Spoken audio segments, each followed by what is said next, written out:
Hello and welcome to Tech and More. I hope you guys are doing great.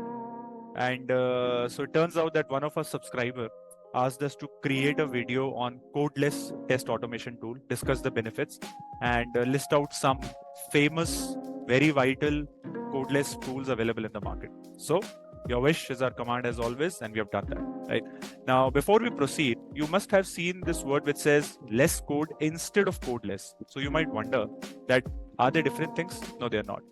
Right.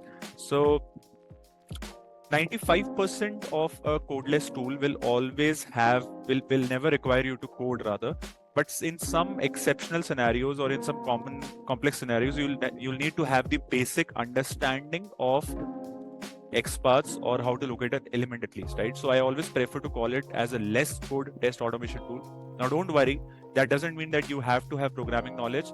Even in the cases of 5% chances wherein you need some knowledge to technical aspects, that is something which is handled, which can be handled easily, right? So yeah, just wanted to give you sort of an FYI. Let's go ahead and let's see what are less code test automation tools, right?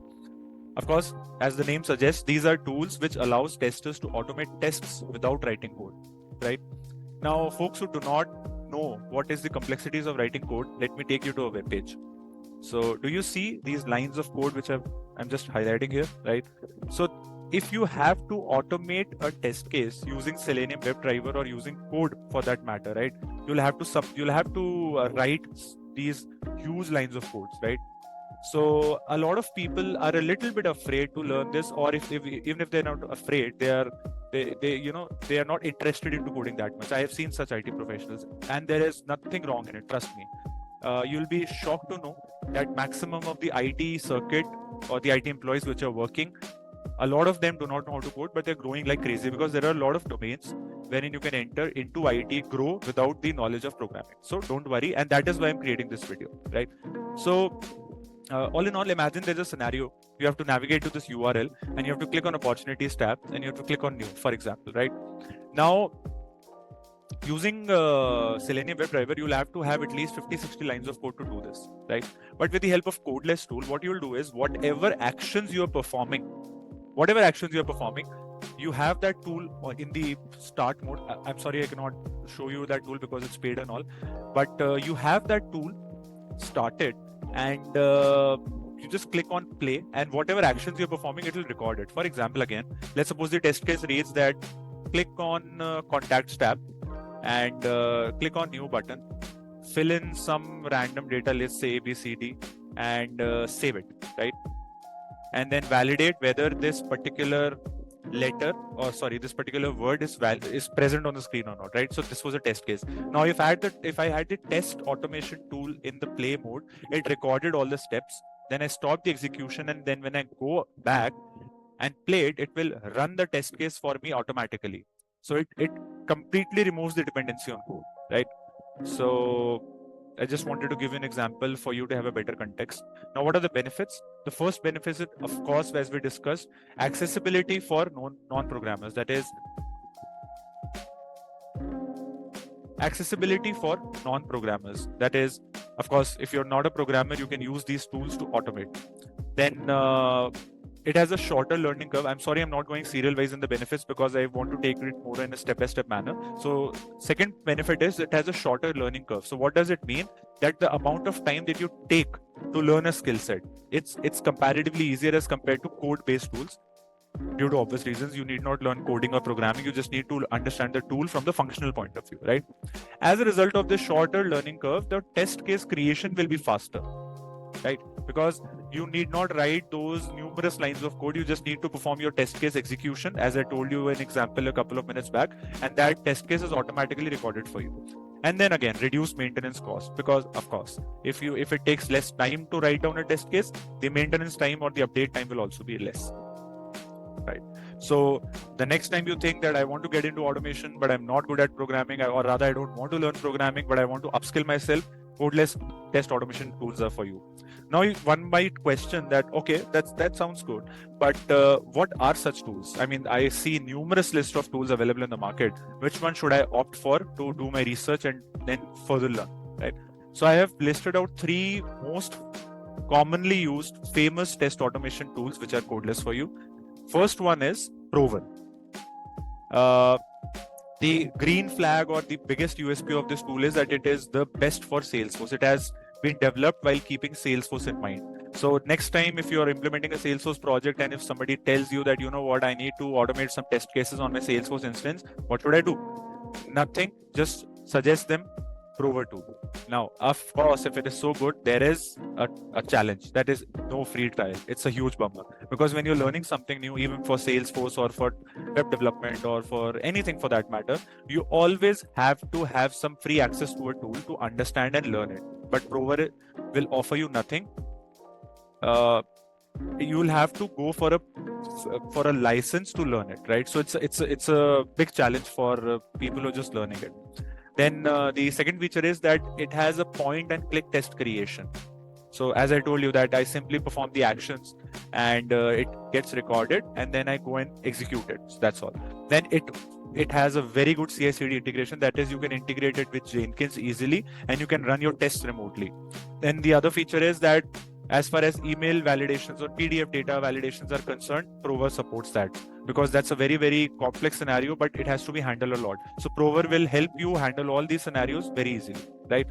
Now, the biggest red flag of this tool is because it's always important to know the biggest strength of a tool, the biggest red flag that will help you take an informed decision, right? So the biggest red flag is that it has performance issues. And when I say performance issues, and in any project, there are multiple test cases, right?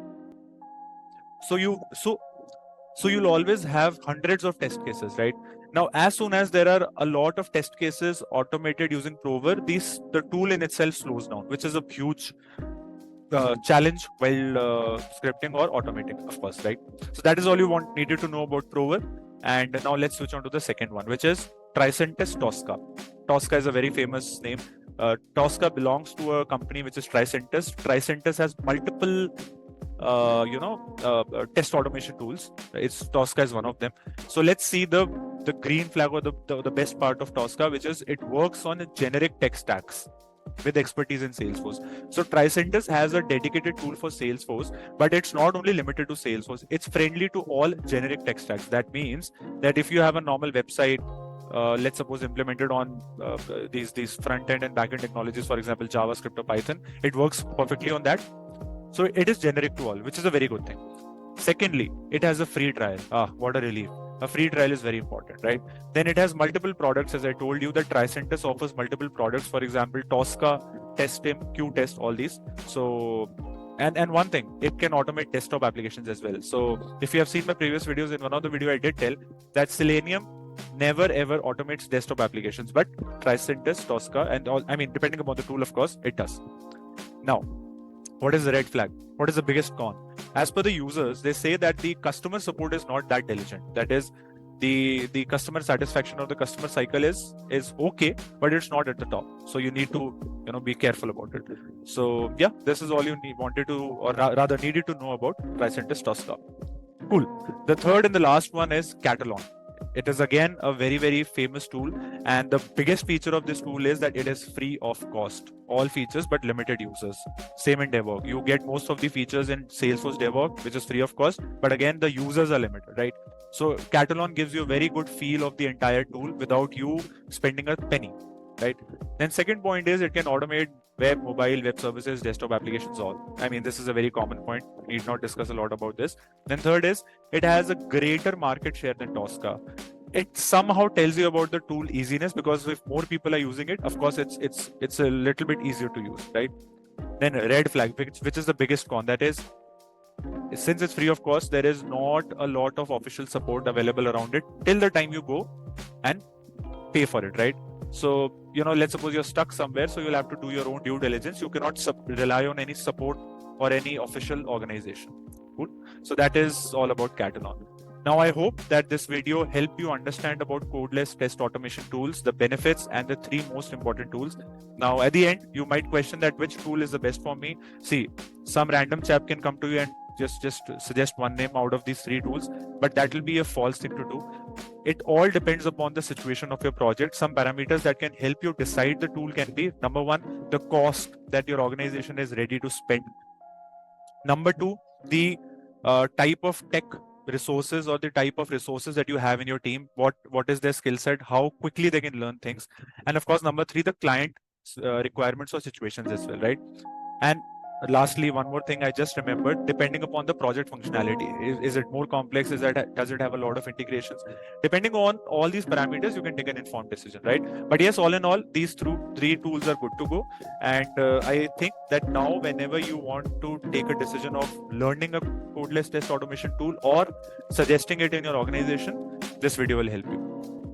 So yeah, all in all, I hope that this video helps you, and see you in the next video. Thank you.